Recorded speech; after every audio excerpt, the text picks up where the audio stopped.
നമ്മൾ ഇന്ത്യയെക്കുറിച്ച് പറയുമ്പോൾ കേരളത്തെക്കുറിച്ച് പറയാതിരിക്കാൻ നിവൃത്തിയില്ലല്ലോ. നമ്മളെല്ലാം വളരെ പ്രതീക്ഷയോടെ കാത്തിരുന്നതാണ്. കഴിഞ്ഞ ബഡ്ജറ്റിലും കാത്തിരുന്നതാണ്, ഈ ബഡ്ജറ്റിലും കാത്തിരുന്നതാണ് all India institute of medical sciences നമുക്ക് ഉണ്ടാകുക എന്നുള്ളത്.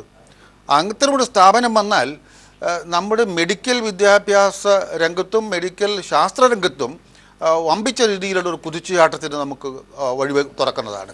ചികിത്സാ രംഗത്തെ കാര്യങ്ങൾ അതിൻ്റെ പിൻപറ്റി വരേണ്ടതാണ്.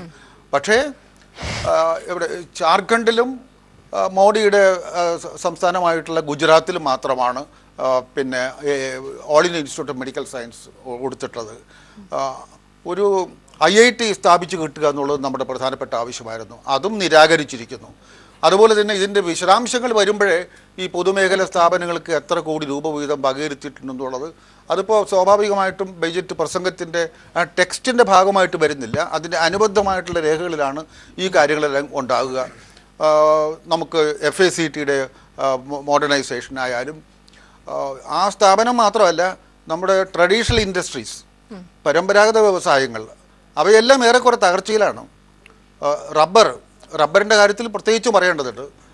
കഴിഞ്ഞ ഗവൺമെൻറ്റിൻ്റെ നമ്മൾ പ്രതീക്ഷിച്ചൊരു കാര്യം, കഴിഞ്ഞ ബഡ്ജറ്റിൽ പ്രതീക്ഷിച്ചൊരു കാര്യമുണ്ട്.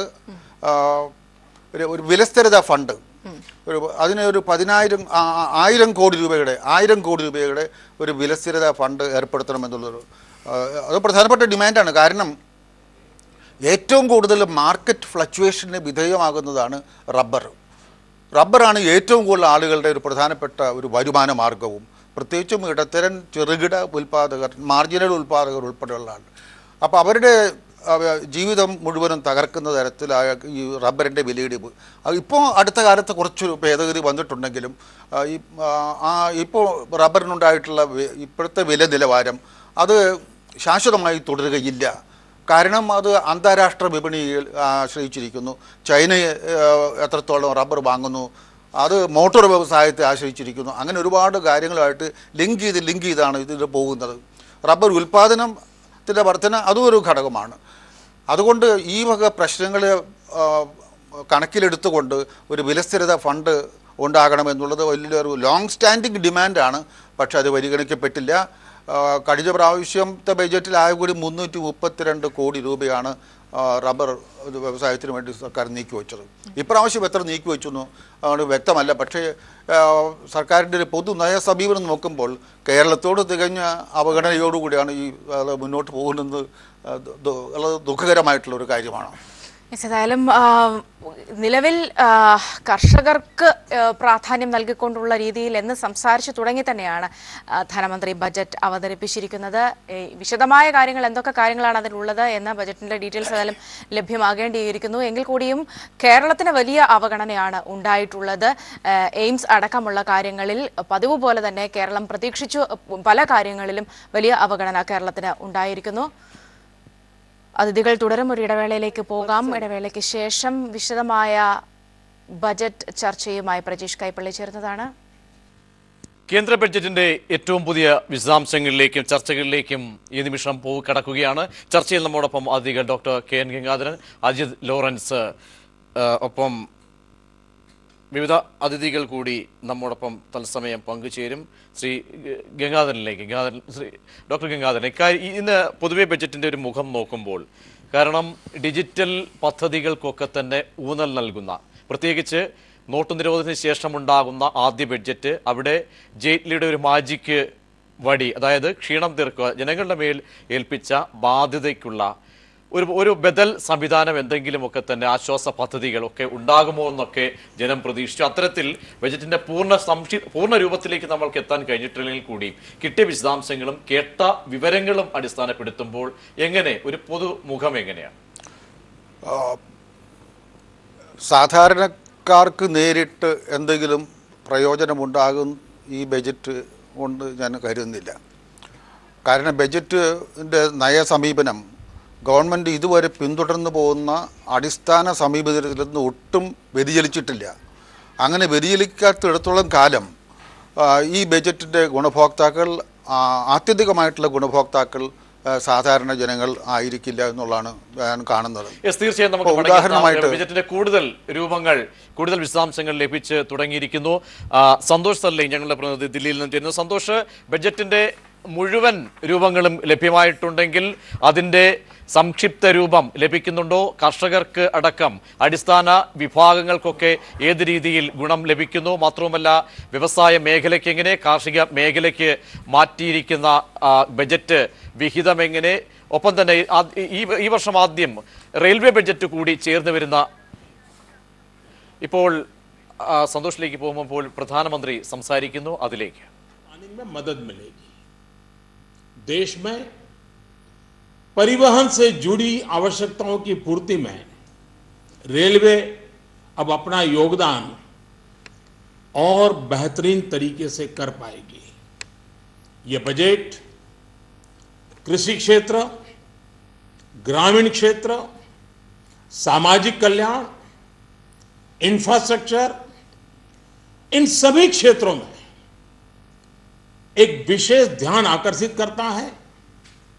निवेश बढ़ाने और रोजगार के नए अवसर पैदा करने की दृष्टि से सरकार की जो प्रतिबद्धता है वो इस बजट में साफ साफ नजर आती है।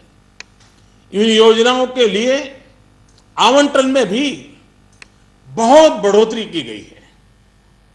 सरकारी निवेश को मजबूती देने के लिए रोड और रेल सेक्टर के लिए भी आवंटन में काफी वृद्धि की गई है। सरकार का लक्ष्य 2022 तक हमारे देश के किसानों की आय डबल करने का इरादा है, दोगुना करना है। नीतियां एवं योजनाएं उसी प्रकार से तय की गई हैं। बजट में सबसे ज्यादा जोर इस बार भी किसान, गांव, गरीब, दलित, पीड़ित, शोषित उन पर केंद्रित किया है। Agriculture, animal husbandry, dairy, fisheries, watershed development, स्वच्छ भारत मिशन, ये सारे क्षेत्र ऐसे हैं जो गांव की आर्थिक स्थिति में बहुत बड़ा बदलाव भी लाएंगे और ग्रामीण जीवन जीने वाले लोगों के क्वालिटी ऑफ लाइफ में भी बहुत बड़ा बदलाव लाएंगे। बजट में रोजगार बढ़ाने पर भी भरपूर जोश दिया गया है। नौकरी के लिए नए अवसर पैदा करने वाले सेक्टर, इलेक्ट्रॉनिक्स मैन्युफैक्चरिंग, टेक्सटाइल, उसको विशेष राशि दी गई है। असंगठित क्षेत्र में काम करने वाले लोगों को संगठित क्षेत्र में लाने के लिए भी व्यापक प्रावधान किए गए हैं। स्किल डेवलपमेंट बजट में काफी बढ़ोतरी की गई है। ये हमारे देश के युवाओं को ध्यान में रख करके और जो डेमोग्राफिक डिविडेंड है इसका भरपूर फायदा भारत को मिले उस पर ध्यान केंद्रित किया है। Mahatma Gandhi national rural employment guarantee scheme, उसके लिए भी अब तक जितना हुआ है किसी भी वर्ष में न हुआ हो इतना रिकॉर्ड आवंटन किया गया है। बजट में महिला कल्याण पर भी विशेष ध्यान दिया गया है। महिलाओं और बच्चों से जुड़ी योजनाओं के लिए बजट में वृद्धि की गई है। स्वास्थ्य और उच्च शिक्षा के लिए भी बजट में काफी बढ़ोतरी की गई है। आर्थिक विकास में तेजी लाने और रोजगार के नए अवसर बनाने में हाउसिंग और कंस्ट्रक्शन सेक्टर, इसकी बहुत बड़ी भूमिका है। ये बजट ग्रामीण के साथ साथ शहरी इलाकों में भी हाउसिंग सेक्टर को मजबूती प्रदान करने वाला है। रेलवे के बजट में एक बात पर विशेष बल दिया है और वो है रेलवे सेफ्टी फंड। इस फंड की मदद से रेलवे सुरक्षा पर पर्याप्त धनराशि खर्च करने में मदद मिलेगी। बजट में रेलवे और रोड इंफ्रास्ट्रक्चर के कैपिटल एक्सपेंडिचर में काफी बढ़ोतरी कर दी गई है। डिजिटल इकोनॉमी के लिए जो कॉम्प्रिहेंसिव पैकेज दिया गया है, उससे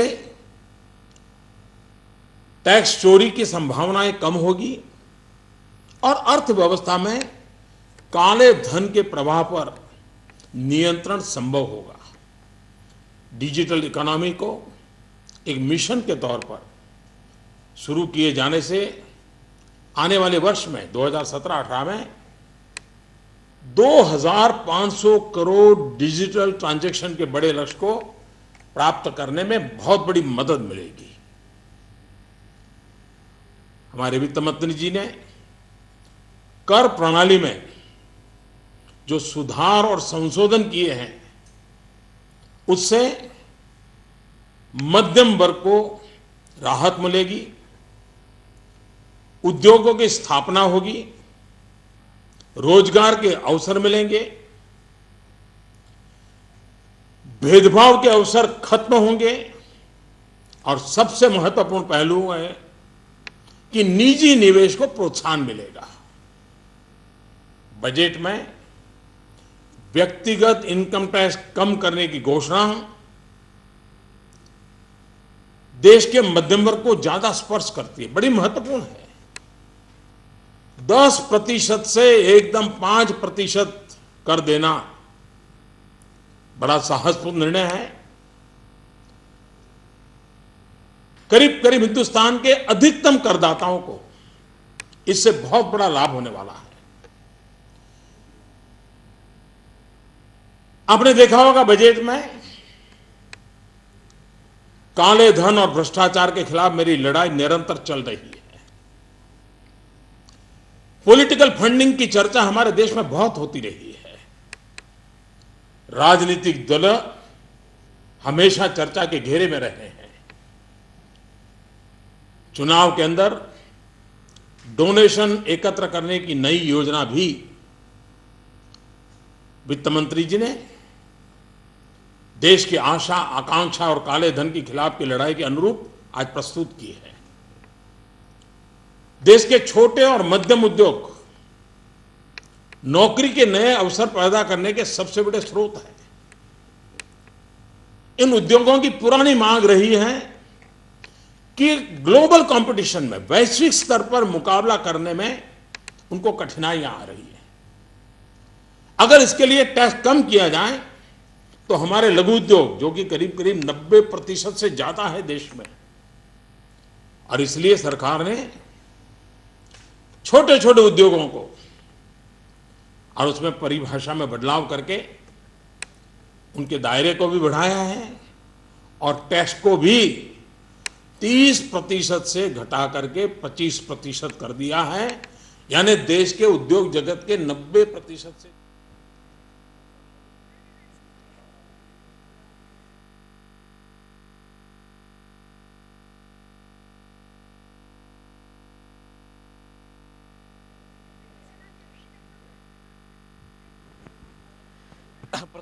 പ്രധാനമന്ത്രി രാജ്യത്തോട് ബജറ്റിന് ശേഷം പ്രതീക്ഷകൾക്കൊക്കെ തന്നെ ജനങ്ങൾ മുന്നോട്ട് വെച്ച, ജനങ്ങൾ പുലർത്തിയ പ്രതീക്ഷകളൊക്കെ തന്നെ ഏറെക്കുറെ അംഗീകരിക്കാൻ കഴിഞ്ഞു തുടങ്ങിയ ഡിജിറ്റൽ ഇക്കോണമി അടക്കം ഒരുപക്ഷെ മുന്നോട്ട് വെച്ച കാര്യങ്ങൾക്ക്, അതിലേക്ക് ഊന്നൽ നൽകുന്ന പദ്ധതികൾക്കൊക്കെ തന്നെ ഗ്രാമീണ മേഖലയെ കൂടുതൽ മെച്ചപ്പെടുത്തുന്ന, അടിസ്ഥാന സൗകര്യ വികസനത്തിന് ഊന്നൽ നൽകുന്ന പദ്ധതികളൊക്കെയും പ്രഖ്യാപിക്കാനായി എന്ന അവകാശവാദം കൂടി കേന്ദ്ര സർക്കാർ പുലർത്തുന്നുണ്ട്.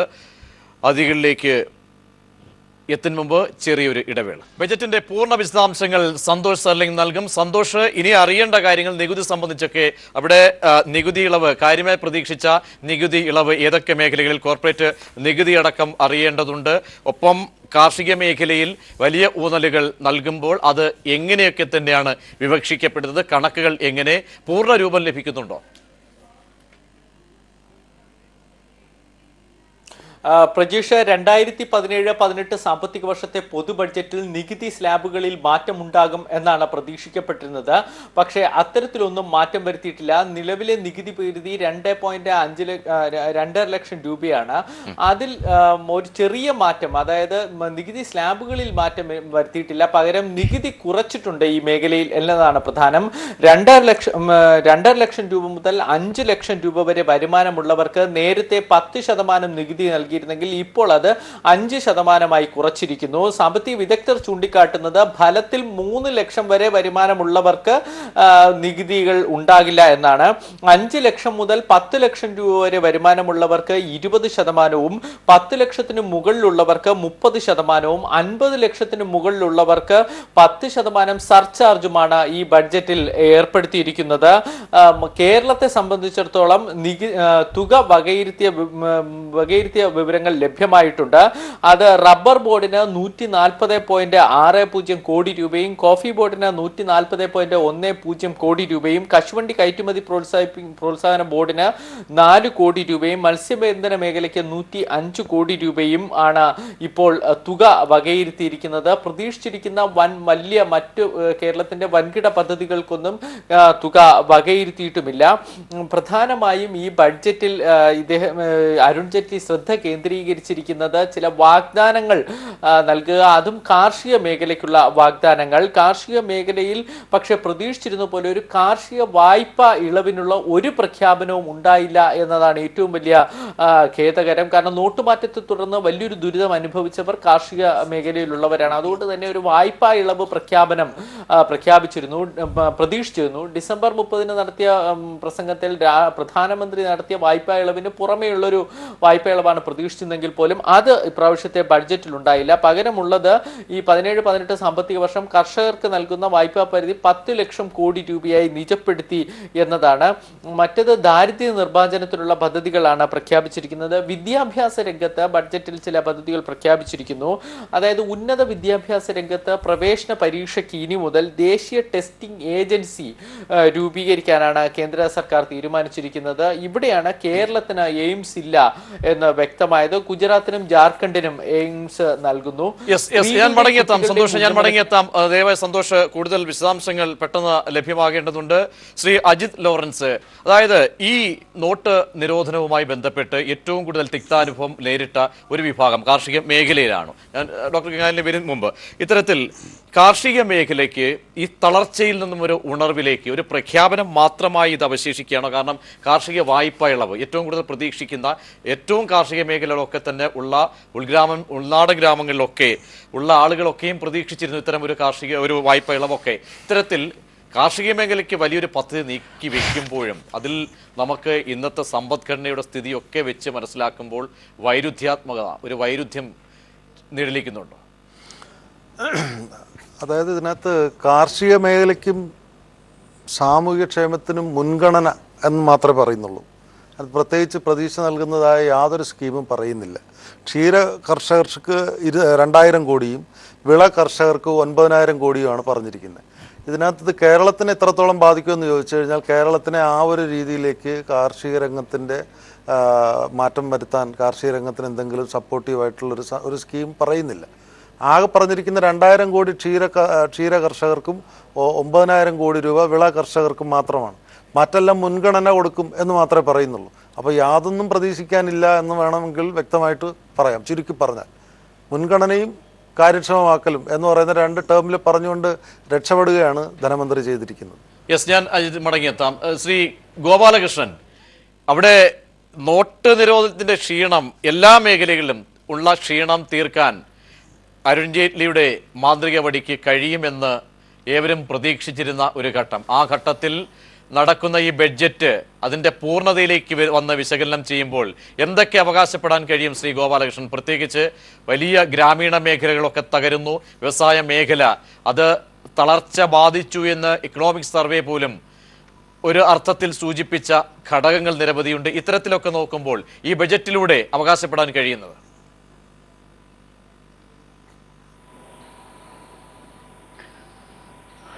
ഈ ബജറ്റ് എന്ന് പറയുന്നത്, ഞാൻ ബജറ്റിൻ്റെ ചർച്ച തുടങ്ങുന്നതിന് മുമ്പ് ബഹുമാന്യനായിട്ടുള്ള ശ്രീ അഹമ്മദിൻ്റെ നിര്യാണത്തിൽ അനുശോചനം രേഖപ്പെടുത്തുന്നു. ഈ ബജറ്റ് ഒരു പൊളിറ്റിക്കൽ ഗിമ്മിക്കിൻ്റെ ബജറ്റല്ല. പലരും പ്രതീക്ഷിച്ചത് നോട്ട് അസാധുവാക്കിയതിന് ശേഷം ഇന്ത്യയിൽ ജനങ്ങളെ സോപ്പിടാൻ വേണ്ടി 5 നിയമസഭാ തെരഞ്ഞെടുപ്പുകൾ നടക്കാൻ പോകുന്ന വേളയിൽ അവിടുത്തെ വോട്ടർമാരെ സോപ്പിടാൻ വേണ്ടി BJPയുടെ കേന്ദ്ര ബജറ്റ് ഒരു സോപ്പ് ബജറ്റായിരിക്കുമെന്നാണ് എല്ലാവരും വിചാരിച്ചത്. അങ്ങനെയാണ് പ്രചരണമുണ്ടായിരുന്നത്. പക്ഷേ നിങ്ങൾ നോക്കൂ, ഈ ബജറ്റ് ഒരു സോപ്പ് ബജറ്റല്ല, ഇതൊരു പൊളിറ്റിക്കൽ ബജറ്റല്ല. ഇതൊരു റിയലിസ്റ്റിക് ആയിട്ടുള്ള ഒരു ഗ്രോത്ത് ഓറിയൻറ്റഡ് ബേസിക് സ്ട്രക്ചറിനെ ഡെവലപ്പ് ചെയ്യുന്ന ബജറ്റാണ്. അതുകൊണ്ട് പൊളിറ്റിക്കൽ ബജറ്റല്ല, ഇതൊരു എക്കണോമിക്കൽ ബജറ്റാണ് എന്നാണ് എനിക്ക് ആദ്യമായിട്ട് പറയാനുള്ളത്. രണ്ടാമത്തത്, ഇതിന് 4 ആസ്പെക്ട്സ് ഉണ്ട്. ടോട്ടൽ ബജറ്റിനെ 4 ആസ്പെക്ട്സിലേക്ക് കൊണ്ടുവന്നിരിക്കുന്നു. 1 ഗ്രാമീണ മേഖല, 2 കാർഷിക മേഖല, 3 ദാരിദ്ര്യ നിർമ്മാർജ്ജനം, അതുപോലെ അടിസ്ഥാനപരമായിട്ടുള്ള വികസനം, അടിസ്ഥാന സൗകര്യങ്ങളുടെ വികസനം. ഇങ്ങനെ 4 മേഖലകളിലാണ് ഈ ബജറ്റ് ഊന്നൽ കൊടുത്തിരിക്കുന്നത്. പലപ്പോഴും നമ്മൾക്ക് സംഭവിക്കാറുള്ളത്, ബജറ്റ് വലിയ തോതിൽ പറയും, അതേസമയത്ത് ഫിസിക്കൽ ഡെഫിസിറ്റ് കൂടും. ബജറ്റിൻ്റെ അലോക്കേഷൻ പറയുകയും ഫിസിക്കൽ ഡെഫിസിറ്റ് കൂടുകയും ചെയ്യുന്ന ഒരു സമ്പ്രദായമാണ് ലോകസഭാ ബജറ്റിലും നിയമസഭാ ബജറ്റിലും ഒക്കെ സംസ്ഥാന കേന്ദ്ര ബജറ്റുകളിൽ ഇതുവരെ കണ്ടത്. പക്ഷേ ഇവിടെ ഭാരതീയ ജനതാ പാർട്ടി അവതരിപ്പിച്ചിട്ടുള്ള ബജറ്റിൻ്റെ ഏറ്റവും വലിയ പ്രത്യേകത, ഈ ബജറ്റ് ഗ്രോത്ത് ഓറിയൻറ്റഡ് ബജറ്റ് എന്ന് പറയുമ്പോൾ തന്നെ ഏതാണ്ട് 24% മൂലധന നിക്ഷേപം അല്ലെങ്കിൽ ക്യാപിറ്റൽ ഇൻവെസ്റ്റ്മെൻറ്റ് കൊണ്ടുവരുന്നു എന്ന് പറയുമ്പോൾ തന്നെ, വർദ്ധിപ്പിക്കുന്നു എന്ന് പറയുമ്പോൾ തന്നെ അതിനകത്ത് ഏറ്റവും അടിസ്ഥാനപരമായി സൂചിപ്പിക്കേണ്ടത്, അതാണ് എക്കണോമിസ്റ്റുകൾ ചർച്ച ചെയ്യപ്പെടേണ്ടത്. അല്ലാതെ കാർഷിക വായ്പ എഴുതിത്തള്ളിയോ വിദ്യാഭ്യാസ വായ്പ എഴുതിത്തള്ളിയോ എന്നുള്ളതല്ല. ഏറ്റവും പ്രധാനപ്പെട്ട വിഷയം, കഴിഞ്ഞ പ്രാവശ്യം ഏതാണ്ട് 3.5% ആയിരുന്നു ഫിസിക്കൽ ഡെഫിസിറ്റ്. അത് ക്രമേണ കുറച്ച് 3.1%ലേക്ക് കൊണ്ടുവരാൻ വേണ്ടിയിട്ടുള്ള ശ്രമങ്ങൾ നടത്തുമ്പോൾ തന്നെ റൂറൽ ഡെവലപ്മെൻറ്റിന് വേണ്ടിയിട്ടുള്ള അശ്രാന്തമായ പരിശ്രമം നടത്തുന്നു. റൂറൽ ഡെവലപ്മെൻറ്റ് എങ്ങനെയുണ്ടാവുക? ഗ്രാമീണ മേഖലയുടെ വികാസം എന്ന് പറയുന്നത് റോഡിലൂടെയാണ്, തൊഴിലിലൂടെയാണ്, കൃഷിയിലൂടെയാണ്, സ്മോൾ സ്കെയിൽ ഇൻഡസ്ട്രിയിലൂടെയാണ്. ഇവിടെ കൃഷിക്ക് റൂറൽ ഡെവലപ്മെൻറ്റിന് ഏറ്റവും കൂടുതൽ അനുകൂലമായ പദ്ധതികളാണ് കഴിഞ്ഞ ബജറ്റിലും BJPയുടെ ബജറ്റുകളിലെല്ലാം കൊണ്ടുവന്നിരിക്കുന്നത്. അതുകൊണ്ടാണ് മുൻപ് ഒന്നുമില്ലാത്ത രീതിയിൽ കാർഷിക വളർച്ച, ഇപ്പം സാമ്പത്തിക സർവേയിൽ കാർഷിക വളർച്ച കാണിച്ചിരിക്കുന്നത് 3 ഇരട്ടിയാണ്. ഈ കാർഷിക വളർച്ച ഉയരാനുള്ള കാരണം വളരെ കൃത്യമായിട്ടുള്ള ഇറിഗേഷൻ അടക്കമുള്ള കാര്യങ്ങൾ, അതായത് കർഷകർക്ക് വിള ഇൻഷുറൻസ് അടക്കം കർഷകരെ അനുഭവിക്കുന്ന കാർഷിക മേഖലയുടെ ഉത്തേജനത്തിനാണ്. ആ കാർഷിക മേഖലയുടെ ഉത്തേജനത്തിന് നീക്കി വെച്ചിട്ടുള്ളത് എത്ര കോടിയാണ് എന്നുള്ളതിനെക്കുറിച്ച് ഞാൻ പറയേണ്ട ആവശ്യമില്ല. ഞാൻ അടിസ്ഥാനപരമായിട്ട് ഈ കാര്യം നോക്കിയിട്ടുണ്ട്. തീർച്ചയായിട്ടും കാർഷിക മേഖലയിലും അതുപോലെ തന്നെ ഗ്രാമീണ മേഖലയിൽ വളരെ കൂടുതൽ അലോക്കേഷൻ കൊടുത്തിരിക്കുന്നു. ആ അലോക്കേഷൻ സ്വാഭാവികമായിട്ടും ഗ്രാമീണ മേഖലയിൽ അതുപോലെ തന്നെ അടിസ്ഥാന വികസനത്തിന് നമുക്കെല്ലാവർക്കും അറിയാം, വലിയ ഒരു വികസന പദ്ധതിയാണ് വെച്ചിരിക്കുന്നത്. ഏതാണ്ട് 3500 പുതിയ റെയിൽവേ പാത വരുന്നു. ആ റെയിൽവേ പാത 3500 കിലോമീറ്റർ റെയിൽവേ പാത ഉണ്ടാവുന്നു. റെയിലടക്കമുള്ള മൊത്തം 2.41 ലക്ഷം കോടി രൂപയാണ് ഗതാഗതം. 64,000 കോടി റോഡിനടക്കം വെച്ചിട്ട് 2.41 ലക്ഷം കോടി രൂപ സ്വാഭാവികമായിട്ടും റോഡിൻ്റെ വികസനത്തിന് വേണ്ടി വെച്ചിരിക്കുന്നു. അതുപോലെ സ്മോൾ സ്കെയിൽ സെക്ടർ, ഈ ചെറുകിട മേഖല നോട്ട് നിരോധനവുമായി ബന്ധപ്പെട്ട് കുറച്ച് പ്രശ്നങ്ങൾ ഉണ്ടായിട്ടുള്ള ഒരു മേഖലയാണ്. ആ ചെറുകിട മേഖല എന്ന് പറഞ്ഞാൽ ഏതാണ്ട് ഒരു 7000 മിനിമം സ്മോൾ സ്കെയിൽ മീഡിയം എൻ്റർപ്രൈനേഴ്സ് ഏതാണ്ട് ഒരു 7000-ൽ വരും. അതിൽ 96% കമ്പനികൾക്കും പ്രയോജനകരമാകുന്ന രീതിയിലുള്ള ടാക്സ് റിഡക്ഷൻ വന്നിരിക്കുന്നു. അതുപോലെ തന്നെ 25% ആണ് ഏതാണ്ട് ഈ കാര്യം 25 ടാക്സ് റിഡക്ഷനിൽ 25% കുറച്ചിരിക്കുന്നു. കാർഷിക മേഖലയ്ക്ക്, ഗ്രാമീണ മേഖലയ്ക്ക്, അടിസ്ഥാന സൗകര്യങ്ങൾക്ക്, സാമൂഹ്യ സുരക്ഷാ മേഖലയ്ക്ക് ഒക്കെ വലിയ പ്രാധാന്യം നൽകുന്ന ഒരു തീർച്ചയായും ചുരുക്കി പറഞ്ഞാൽ ബഡ്ജറ്റിന്റെ പൂർണ്ണത അവകാശപ്പെടുകയാണ് ഡോക്ടർ കെ എൻ ഗംഗാധരൻ. അതായത് ഈ ബഡ്ജറ്റ് തളർച്ച സാമ്പത്തിക മേഖലയ്ക്കോ ഗ്രാമീണ മേഖലയ്ക്കോ ഇവിടുത്തെ അടിസ്ഥാന മേഖലയ്ക്കൊക്കെ തന്നെ തളർച്ച ഉണ്ടാക്കിയിട്ടുണ്ടെങ്കിൽ അതിനെ കരകയറ്റാനുള്ള എല്ലാവിധ കൈത്താങ്ങും ഈ ബഡ്ജറ്റിലുണ്ട് എന്നാണ് ഗോപാലകൃഷ്ണൻ അവകാശപ്പെടുന്നത്. ശ്രീ ഗോപാലകൃഷ്ണൻ്റെ അവകാശവാദത്തിൽ ഒരു വൈരുദ്ധ്യം ഞാൻ കാണുന്നുണ്ട്. അദ്ദേഹം പറഞ്ഞത് സർക്കാരിൻ്റെ ധനക്കമ്മി അത് നിയന്ത്രിക്കാൻ കഴിയുന്നുവെന്നാണ്. ബഡ്ജറ്റ് ഇത് പറയുന്നത് 3.2% ധനക്കമ്മി ചുരുക്കുമെന്നാണ്. ധനക്കമ്മി ചുരുക്കണമെന്നുണ്ടെങ്കിൽ 2 മാർഗങ്ങളുണ്ട്. ഒന്ന്, സർക്കാരിൻ്റെ വരുമാനം വർദ്ധിപ്പിക്കണം, അല്ലെങ്കിൽ അതിനൊപ്പം സർക്കാരിൻ്റെ ചെലവുകൾ വെട്ടിച്ചുരുക്കണം. ഇതിലേത് മാർഗമാണ് സ്വീകരിക്കാൻ പോകുന്നത്? സർക്കാരിൻ്റെ വരുമാനം വർദ്ധിപ്പിക്കാനുള്ള പ്രധാനപ്പെട്ട നിർദ്ദേശങ്ങളൊന്നും ഞാൻ ഈ ബഡ്ജറ്റിൽ എത്ര പരിധി നോക്കിയിട്ടും കാണുന്നില്ല. അതുമാത്രമല്ല, എന്തുകൊണ്ട് അതിൽ ഏതെങ്കിലും ഒന്ന് അംഗീകാരം ഇല്ലാതെ പോയി? അത് BJP അടക്കം നിങ്ങളുടെയൊക്കെ തന്നെ മുൻനിര നേതാക്കളൊക്കെയും ഇത്തരത്തിൽ എനിക്ക് തോന്നുന്നു ശ്രദ്ധിച്ചിട്ടുണ്ടോ അല്ലെങ്കിൽ അതിൻ്റെ പട്ടിക കണ്ടിട്ടുണ്ടോ എന്ന് എനിക്ക് അറിയില്ല. എങ്കിൽ കൂടിയും ഒരു മുഖം തിരിഞ്ഞുള്ളൊരു സമീപനം ഉണ്ടായിട്ടുണ്ടോ ദിജോ കാപ്പൻ ആരോപിക്കുന്നത് പോലെ?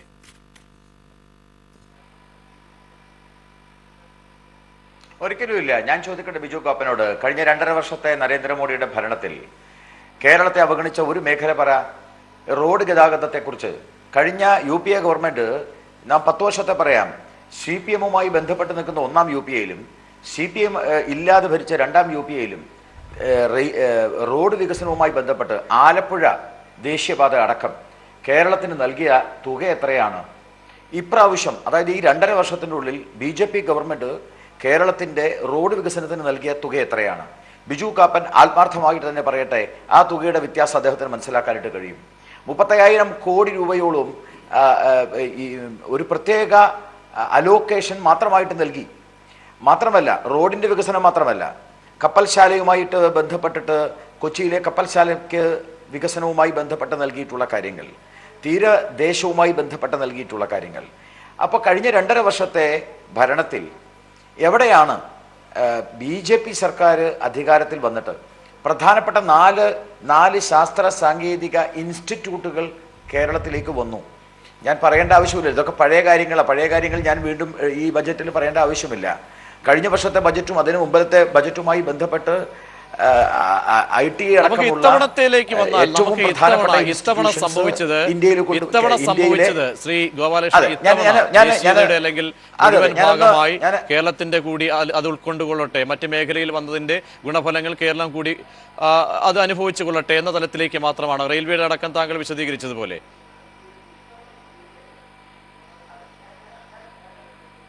അങ്ങനെയല്ലല്ലോ. ഇപ്പൊ പിലിഗ്രിം സെന്ററിലും ടൂറിസം മേഖലയിലും റെയിൽവേയുടെ വികസനം എന്ന് പറഞ്ഞാൽ അത് ശബരിമല പാത അടക്കമുള്ള വികസനം ഉണ്ടാവും. അതുപോലെ തന്നെ നേരത്തെ അദ്ദേഹം തന്നെ സൂചിപ്പിച്ചല്ലോ, നമുക്ക് എല്ലാവർക്കും കൂടി ഒത്തൊരുമിച്ച് നിന്ന് കഴിഞ്ഞാൽ കിട്ടാവുന്ന റെയിൽവേയുടെ വികസനത്തെ പറ്റി. എൻ്റെ തിരിച്ചൊരു ചോദ്യമുണ്ട്. കേരളത്തിൻ്റെ നമുക്ക് കിട്ടിയില്ല എന്ന് പറയുമ്പോൾ തമിഴ്നാടിന് കിട്ടിയോ? കർണാടകയ്ക്ക് കിട്ടിയോ? ബംഗാളിന് കിട്ടിയോ? BJPക്ക് സ്ഥിരം എല്ലാ കാലഘട്ടത്തിലും വോട്ട് തരുന്ന നോർത്ത് ഇന്ത്യൻ സംസ്ഥാനങ്ങളായിട്ടുള്ള മധ്യപ്രദേശിന് കൊടുത്തോ? ഹരിയാനയ്ക്ക് കൊടുത്തോ? അപ്പോൾ നമ്മൾ അതുകൂടി പറയണമല്ലോ. ഇത് ഏതെങ്കിലും ഈ ഞങ്ങൾ അവതരിപ്പിക്കുന്ന, അതായത് BJP അവതരിപ്പിക്കുന്ന ബജറ്റ് ഇന്ത്യക്ക് വേണ്ടിയാണ്. ഇന്ത്യയുടെ ഭാഗമാണ് കേരളം. ഒരിക്കലും കേരളത്തിന് മുഖം തിരിഞ്ഞു നിൽക്കുകയോ കേരളത്തിന് വിരുദ്ധമായി സമീപനം സ്വീകരിക്കുകയോ ചെയ്തിട്ടില്ല. മിസ്റ്റർ കാപ്പൻ സൂചിപ്പിച്ച റബ്ബറുമായി ബന്ധപ്പെട്ട വിഷയത്തിൽ വിഹിതം കൊണ്ടുവന്നിട്ടുണ്ട്. എത്രയാ വിഹിതം എന്നുള്ളത് ഞാൻ ഫുൾ ഡീറ്റെയിൽസ് എൻ്റെ കയ്യിൽ കിട്ടിയിട്ടില്ല. റബ്ബർ ബോർഡുമായി ബന്ധപ്പെട്ട്, കോഫി ബോർഡുമായി ബന്ധപ്പെട്ട്, മലഞ്ചരക്ക് വ്യവസായവുമായി ബന്ധപ്പെട്ട് കാർഷിക മേഖലയ്ക്ക് വലിയ തോതിലുള്ള, കഴിഞ്ഞ വർഷത്തേക്കാൾ കൂടുതൽ, പട്ടികജാതി പട്ടികവർഗ വിഭാഗത്തിന് 35% കൂടുതൽ. അപ്പോൾ അടിസ്ഥാനപരമായ വികസനത്തിന് ഊന്നൽ കൊടുക്കുന്ന ബജറ്റിൽ കേരളം മാറി നിൽക്കുന്നില്ല. കേരളത്തിനാണ് പ്രഥമമായിട്ടുള്ള പരിഗണന എല്ലാ കാലഘട്ടത്തിലും BJP കൊടുത്തിട്ടുണ്ട്. ഇപ്പം നമുക്ക് ഏറ്റവും കൂടുതൽ അറിയാം, BJPയുടെ വാജ്പേയി സർക്കാർ ഭരിക്കുന്ന കാലത്താണ്. ഞാനന്ന് ആ ബോർഡിൽ മെമ്പറാണ്. വല്ലാർപാടം ടെർമിനൽ കൊണ്ടുവന്നത് എത്ര കൊല്ലം ഇടതുപക്ഷം ഭരിച്ചു, എത്ര കൊല്ലം വലതുപക്ഷം ഭരിച്ചു, എത്ര കൊല്ലം കേരളത്തിൽ ഇടതുപക്ഷം ഭരിച്ചു, വലതുപക്ഷം സെൻട്രൽ ഭരിച്ചു. പക്ഷേ നമുക്ക് വല്ലാർപാടം ടെർമിനൽ കൊണ്ടുവരാൻ കഴിഞ്ഞില്ല. വല്ലാർപാടം ടെർമിനൽ കൊണ്ടുവന്നത് വിജയിച്ചോ പരാജയപ്പെട്ടോ അത് വേറെ പ്രശ്നം. ആ വല്ലാർപാടം ടെർമിനൽ എന്ന് പറയുന്ന വികസനത്തിന്റെ സാധ്യതകൾ കൊണ്ടുവന്നത്, അതിന് പണം കൊടുത്തത്, ഞാൻ മടങ്ങിയെത്താം ശ്രീ ഡോക്ടർ EM നജീബിലേക്ക് എത്തും മുമ്പ്